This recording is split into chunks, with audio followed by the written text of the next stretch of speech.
Assalamualaikum warahmatullahi wabarakatuh. Bertemu lagi dengan saya Lestari, mahasiswa Pendidikan Ekonomi semester 3 Universitas Pancasakti Bekasi. Pada video kali ini, saya berkesempatan menjelaskan tentang mata kuliah akuntansi lanjutan dengan topik atau materi laporan arus kas. Berikut materinya. Baik, saya akan menjelaskan tentang laporan arus kas.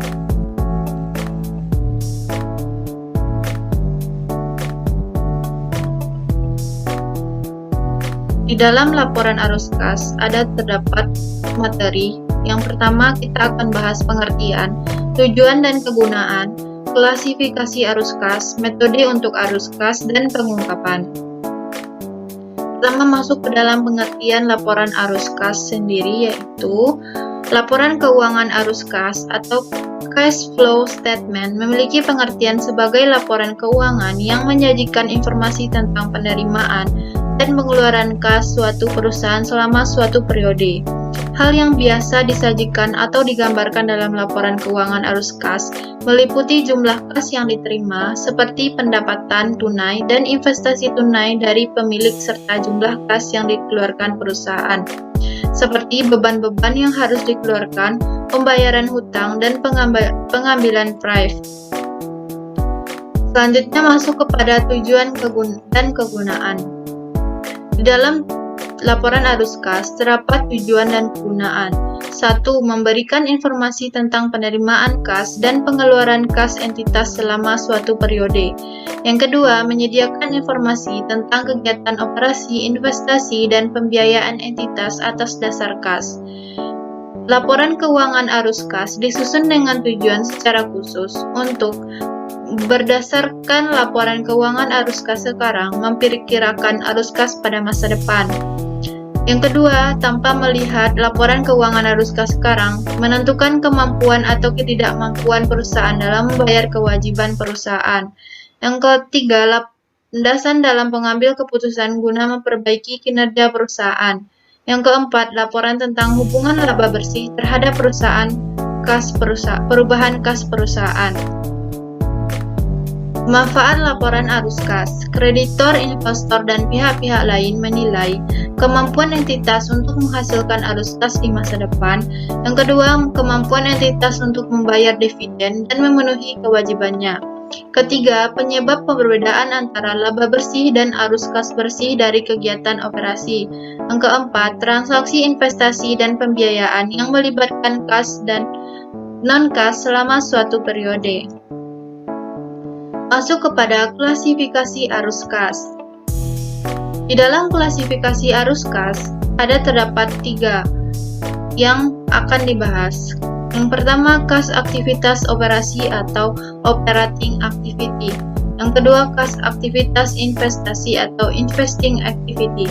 Yang ketiga, kas aktivitas pendanaan atau financial activity. Di dalam kas aktivitas operasi, melibatkan pengaruh kas dari transaksi yang dilibatkan dalam penentuan laba bersih. Contoh, pembayaran dan pendapatan piutang, pembayaran gaji, penerimaan royalti, pengeluaran operasional, dan lain sebagainya. Laporan kas dari aktivitas operasi terdiri dari kegiatan atau operasi utama pada sebuah perusahaan yang secara langsung berimbas pada kas. Yang kedua, kas aktivitas investasi merupakan laporan kas keuangan yang berkaitan dengan perolehan penjualan dan pembelian aktivitas tetap atau aktivitas permanen. Meliputi pembelian dan penagihan pinjaman, serta perolehan dan pelaksanaan investasi atau liabilitas dan ekuitas, serta properti pabrik dan peralatan. Contohnya seperti pembelian aktivitas tetap, termasuk biaya pengembangan dan dikapitalisasi, perolehan investasi atau penjualan aktivitas tetap, dan investasi. Kas aktivitas pendanaan melibatkan pos-pos kewajiban dan ekuitas pemilik. Laporan keuangan arus kas yang berhubungan dengan investasi pemilik, pinjaman dana, dan pengembalian uang oleh pemilik. Contoh, emisi saham, pembayaran dividen, dan pelunasan pinjaman. Ada klasifikasi arus kas masuk dan arus kas keluar. Yang pertama, operasi pos-pos laporan laba rugi masuk pada operasi arus kas masuk dari penjualan barang dan jasa, dari pengembalian atas pinjaman bunga, arus kas keluar kepada pemasok persediaan, karyawan, pemerintah, kreditor, dan pihak lain. Investasi umumnya pos-pos aktiva jangka panjang. Arus kas masuk dari penjualan properti pabrik dan peralatan, dari penjualan sekuritas hutang, penagihan pokok pinjaman. Arus kas keluar, membeli properti, sekuritas hutang, pinjaman, dan pembiayaan, umumnya pos-pos kewajiban jangka panjang dan ekuitas. Arus kas masuk dari penjualan sekuritas ekuitas, dari penerbitan hutang. Arus kas keluar kepada pemegang saham untuk melunasi hutang jangka panjang. Selanjutnya ada contoh laporan arus kas. PT bla bla bla, karya tangan Indonesia Crafting.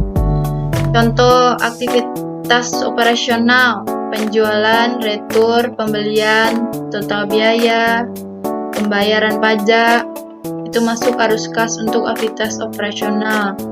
Aktivitas investasi, pembelian mesin baru, penyewaan, akuisisi, itu kas untuk aktivitas investasi. Aktivitas pendanaan, penanaman modal, pengembalian hutang, masuk kepada kas untuk aktivitas pendanaan. Barulah didapatkan kenaikan kas, posisi kas 1, posisi kas yang ke akhir bulan. Selanjutnya, ada metode untuk arus kas. Dalam metode untuk arus kas ini ada operasi langsung dan operasi tidak langsung.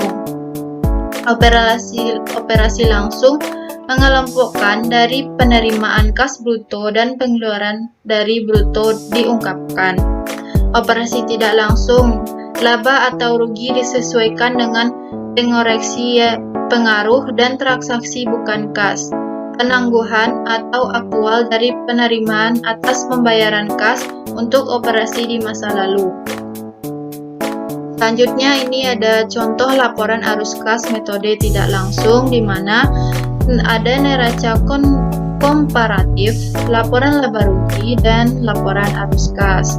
Dari neraca komparatif dan laporan laba rugi, barulah didapatkan laporan arus kas. Dan contoh untuk laporan arus kas metode tidak langsung seperti pada slide berikut ini.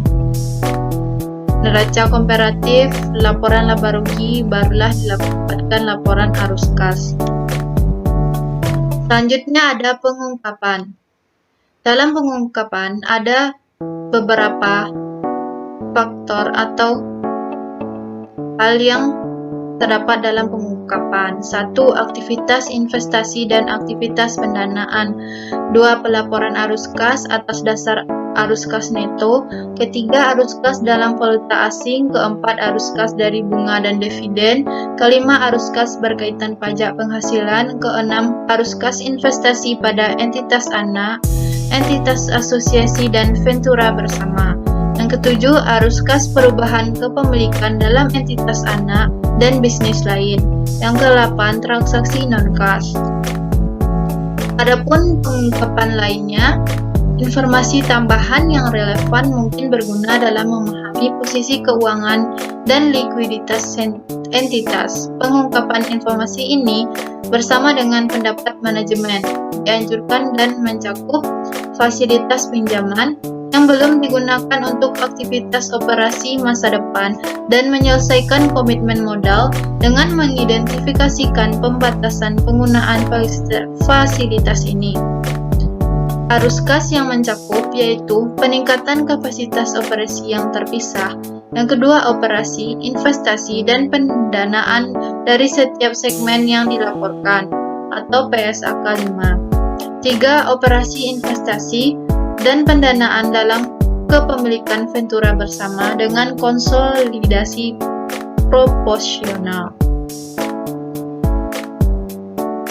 Baik, kurang lebih itulah pemaparan materi dari saya. Semoga bisa bermanfaat untuk kita semua. Mohon maaf apabila ada kesalahan dalam video saya atau penjelasan saya. Terima kasih sekali lagi telah menonton video ini. Sampai jumpa di video selanjutnya. Saya akhiri, wassalamualaikum warahmatullahi wabarakatuh.